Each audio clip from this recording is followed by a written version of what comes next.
മോനി വർഗീസ് 20 വർഷം മുൻപാണ് സേവന സന്നദ്ധനായി ധർമ്മഗിരി കയറിയത്. അന്നൊക്കെ വേനലിൽ ധർമ്മഗിരിയിൽ വെള്ളം എത്തിക്കുന്നതിന് നേരിട്ട പ്രയാസങ്ങൾ ചെറുതായിരുന്നില്ല. പ്രകൃതി ആകെ വരണ്ടുണങ്ങുന്ന നാളുകളെ മറികടക്കാൻ സ്ഥായിയായ പരിഹാരമെന്ന അന്വേഷണത്തിനൊടുവിൽ മർത്തോമാ സഭാ നേതൃത്വം എത്തിച്ചേർന്ന കണ്ടെത്തലാണിത്.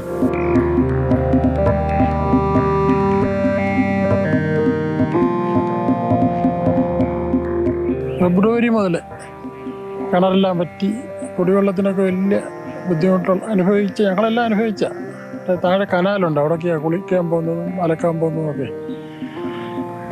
അതിന് പിന്നെ ശുദ്ധജലം കാശ് കൊടുത്ത് വാട്ടർ ടാങ്കിൽ ഇറക്കുമായിരുന്നു.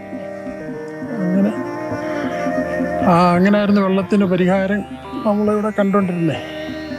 അന്നേരം അതിൻ്റെ ചുമതലക്കാർക്ക് മനസ്സിൽ തോന്നിയ അതിൻ്റെ സൂപ്രണ്ട് അച്ഛനും മറ്റേ ചുമതലക്കാർക്ക് മനസ്സിൽ തോന്നിയ ഒരു ഐഡിയ ആയിരുന്നു ഒരു ജലസംഭരണി.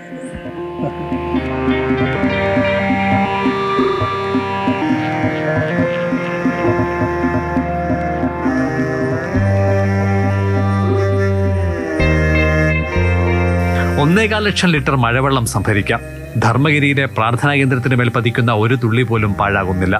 നാളേക്ക് വേണ്ടിയുള്ള സ്ഥിര നിക്ഷേപമായി അവ മാറുകയാണ്. വേനൽക്കാലത്ത് മുഴുവൻ ഇതിനെ ആശ്രയിക്കാനാകില്ല എങ്കിലും മറ്റെല്ലാ മാർഗങ്ങളും അടയുന്നുവെന്ന് വന്നാൽ ആശ്വാസം ഇതാണ്.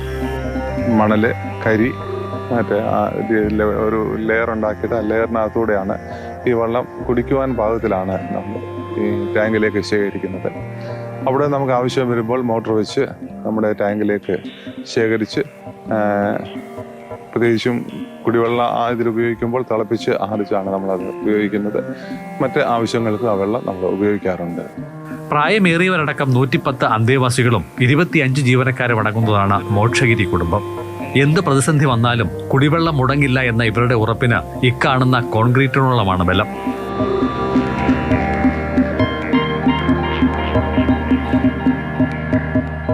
മാതൃഭൂമി ന്യൂസ്, പത്തനംതിട്ട.